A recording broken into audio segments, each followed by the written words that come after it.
Est-ce que vous voyez ce moment où vous sortez d'une grosse phase de déprime et que du coup tout va beaucoup mieux autour de vous, mais vous avez le sentiment de plus rien savoir faire et en fait toute l'énergie, enfin vous avez mis tellement d'énergie pour sortir de ça que vous avez un peu mis de côté tout ce que vous aimiez et tout ce qui était important pour vous. Perso, c'est ce que j'ai ressenti, et même si c'est hyper cool de plus du tout se sentir mal en permanence, c'est quand même... Enfin en fait je m'ennuyais tout le temps et j'avais vraiment l'impression d'avoir pris un retard de dingue. Heureusement prendre du retard à notre âge ça ne veut rien dire, donc on s'enlève ça de la tête, mais donc à mon sens le meilleur remède contre la déprime et contre tout ce qui s'ensuit, c'est tout simplement de se trouver un projet qui nous tient à cœur, un truc qui va nous faire évoluer, qui va nous faire sortir de notre zone de confort et surtout grandir.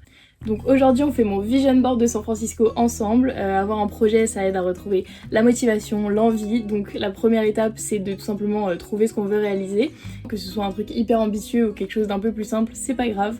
On trouve ce qu'on veut faire et ensuite on va essayer de visualiser un peu tous les aspects de la chose pour s'y attaquer. Le premier point, il est lié au fait que je pars à San Francisco pour étudier le monde des startups, pour faire très très court. Mais du coup, j'ai envie de me mettre vraiment dans le bain avant ça, en lisant sur le sujet et en m'intéressant à plein de choses. Parce que le but là-bas, ça va être d'être la plus curieuse possible pour aller un peu au-delà des cours et vraiment profiter de tout ce qu'il y a de disponible à ce sujet dans cette ville. Et vu qu'en ce moment je suis en stage, mon but ça va vraiment être d'être la plus investie possible dans mon stage pour gagner en compétences et surtout être plus disciplinée parce que c'est pas forcément mon fort. Et donc tout ça c'est lié à un autre petit objectif qui est d'améliorer mon anglais au maximum. Parce que forcément je vais dans un pays anglophone donc c'est trop cool et surtout je suis assez à l'aise en anglais mais j'ai vraiment un accent pourri et je fais aucun effort pour changer ça donc c'est vraiment l'occasion. Et donc quoi de mieux pour entraîner mon anglais, ça va être de visiter et de sociabiliser un max. C'est assez compliqué de sortir de sa zone de confort, mais voilà, c'est vraiment obligatoire si je veux vivre mon expérience à 100%. Vraiment, je veux rien louper de tout ce qui est un peu incontournable et surtout, je veux anticiper pour que même dans les moments où j'ai un peu la flemme, j'ai des choses de planifier et que je sois un peu obligée de les faire.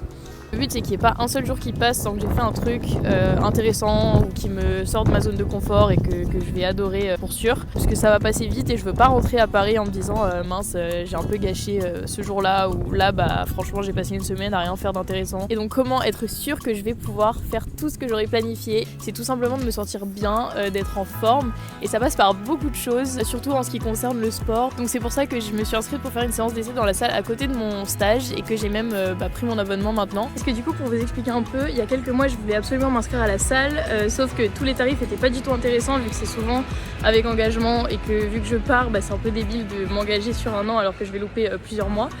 Et là je viens de découvrir qu'il y avait à côté de mon stage une salle on air, pour ceux qui connaissent c'est une salle vraiment trop bien, qui coûte franchement pas très cher pour tout ce qu'elle propose et surtout qui est sans engagement. Parce que du coup jusqu'à maintenant je pouvais pas m'inscrire à cette salle parce que c'était pas avantageux niveau localisation. Mais là c'est vraiment à 2 pas de mon stage, donc vraiment si je trouve une excuse pour ne pas y aller c'est qu'il y a un gros problème. Parce qu'évidemment la part bien-être va prendre une place énorme dans le vision board de San Francisco et surtout je veux que ça soit déjà amorcé, genre je veux pas arriver à San Francisco et me mettre à bien faire du sport et à être régulière et tout. Donc c'est maintenant qu'il faut que je commence pour que tout ça puisse être réalisé à San Francisco. Ça passe aussi par trouver ma skincare, c'est long et compliqué mais voilà, ça c'est le genre de truc où il faut que j'y arrive avant pour que à San Francisco je sois juste tranquille et que tout ça soit déjà un peu acquis on va dire. Et ça passe aussi par du coup cuisiner, faire des bons plats, bien manger tout simplement. Et donc on en arrive au dernier point, j'en ai fait que 4 parce que je veux me concentrer sur moins de choses mais mieux que vraiment me mettre 15 points et que je m'en souvienne même pas. Mais donc le dernier point c'est les contenus un peu souvenirs.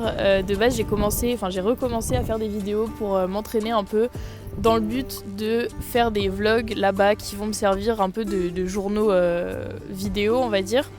Et du coup dernier point, je veux quand même tenir un journal parce que je l'ai toujours fait pendant mes voyages et c'est quelque chose que j'aime beaucoup faire quand même. Donc là, avant de partir, il faut que je trouve le carnet parfait. J'ai retrouvé celui que j'avais fait quand j'étais du coup à Santa Cruz au lycée. Mais sauf que j'avais pas mon téléphone et du coup je passais ma vie à écrire dedans. Genre vraiment il y avait tout. Enfin les pages elles sont vraiment pleines de plein de trucs. Je sais pas si j'aurai le temps de faire tout ce que je veux quoi. Mais en même temps je trouve ça trop cool parce que c'est trop des bons souvenirs. Enfin, il n'y a pas mieux pour se souvenir de tous les petits détails. Bref, du coup, mission, faut que je trouve ça. Du coup, je pense que j'ai fait le tour. Je vais mettre mon petit vision board final là.